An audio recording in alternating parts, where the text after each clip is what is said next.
you know, he's out for this week. So Yeah. not expected to practice and out for the week? No, not expected at all. Coach, what type of defensive matchup problems do the Rams present to your team coming into this week? Well, they're good players. You know, we've seen good players every week, though. So, you know, we have guys that can match up, and so we'll let it play out on Sunday. But, you know, they have a good receiving group. They have one of the better running backs in the league, and offensive line is really steady. The young quarterback is playing lights out right now. So, I mean, they're scoring 34 points a game. So, you know, they're presenting problems for a lot of people. But, you know, we'll see. What have you seen for the maturation of Jared Goff the last couple of years? I've seen him just grow tremendously, you know, and I'm assuming that's why they drafted him first overall. Is this just another opponent, or are you looking at them more since you share a city?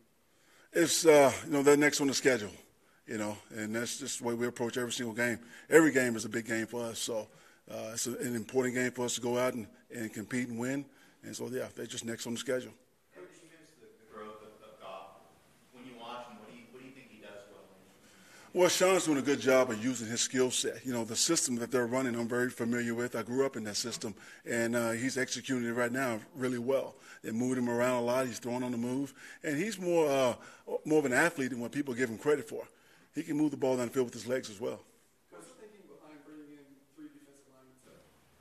Excuse me? For workouts? Yeah, we just, you know, always looking for added depth, always. And that's not uncommon with us. Is there anything on the defensive line you're looking to address? Well, I mean, we're just looking at, like I said, we're looking at added depth. You know, we lost Joey right now. You have Isaac over here, and we really didn't have another big end behind Isaac. Damian Square can go out and play big end in a heartbeat, but we're just looking at other people available. And the Eagles sign one of those guys? We'll see how they work out. And, you know, we just get them, just let them know that, you know, be ready, just in case, you know. Is Isaac Rochelle still the starter? Oh, absolutely. Absolutely. Coach, last anything new on Joe Barksdale, if he might be able to play this week? So same with Joe. You know, Joe's out this week. And, you know, we're not going to put him back out there before he's ready. And Sam Tevy is our guy right now. When you talk about growing up in the same system that McVay's running, how different is what he's doing from what you did before? Or how much has he changed his system? What do you mean? Well, you said you were familiar with it. Yeah, very familiar with that. Yeah, I mean, I was in that system for years in Denver, and we're going to see it back-to-back weeks from Kyle Shanahan coming here. So, like I said, it helps that I'm familiar with that system, you know, in speaking with the Gus and the defensive staff. But, you know, they've tweaked some things. Any sort of thing that you've noticed in particular that's different than what you... Nothing that I'm going to tell you right now. So. Anthony, they've got 2 cornerbacks and a defensive coordinator who are pretty familiar with Phillips since the AFC West opponents in the past. And Marcus Peters has had his way with Phillip a couple times. Does that change anything that you guys might do offensively, or is it something to be aware of, or how do you guys approach that? No, I mean, we know they're going to be aggressive in your face. They're man corners, and we have to win our one-on-ones. That's our challenge, is beat man coverage. What kind of a challenge does it present with those 2 big interior linemen that they have, not only run defense, but they also seem to just kind of bowl their way to the quarterback? Yeah, they have a good interior rush with Donald and Sue and Brock. You know, those guys can get after it. They're good, but we had a plan. You know, we got a plan to protect our quarterback, and you know, we'll see. Last week, the second half, the Bills got to Phillip a couple of times.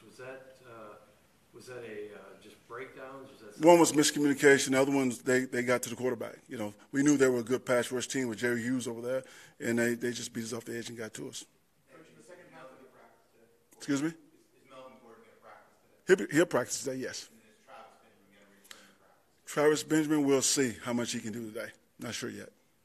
Coach, on Sunday you guys scored 28 points in the first half. Second half, you guys only scored 3. Does that concern you, especially with the team that you're facing this week, knowing that you have to keep on scoring? No, I know what we're capable of, and that just because that team is averaging 34 a game doesn't mean they're going to average that against us. So I expect our defense to step up and play well, and our offense to finish games. Given that interior pass rush, how have you liked what the interior of the line has been able to do, or what you've seen from them these first 2 weeks? Oh, they've been good. They've been really good. I mean, no one scored a touchdown on them in the last 6 quarters. So no, they've been good inside, pushing the pocket. The corners outside are covering well. I mean, Peters has 4 interceptions already in the pick 6, so he's doing his thing. So they're playing good football. It's going to be a heck of a challenge for us, but we're looking forward to it. I mean, the interior of your offensive line, how? My offense? Yeah. Yeah. I think Dan Feeney, Mike Pouncey, and Michael Schofield, he has really stepped up. Those guys are playing well inside.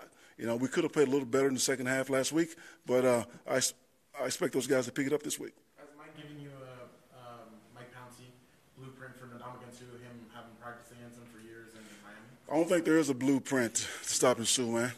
You know, Suh's a heck of a player. He's one of the most powerful interior linemen in this league, and you know, we just have to stay in front of him and protect our quarterback. Coach, you mentioned it's just another game, the next game up on the schedule, but does the fight for LA thing mean anything?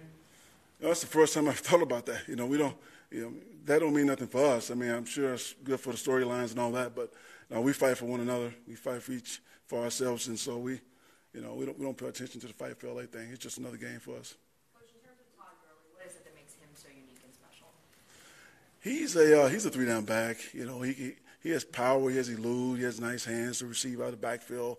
And, you know, I've studied him hard coming out of college. I loved him then. And he's just a good runner. He's proven everything. Coach, what makes Cook such a deep threat? His speed. That's what makes him a deep threat. I mean, he's a sprinter. He can be a world-class sprinter. Last week, all 3 of you young guys, Kaiser, Uchenna, and Derwin, had an impact in the game. How do you expect them to be able to handle this week, and are you excited for her?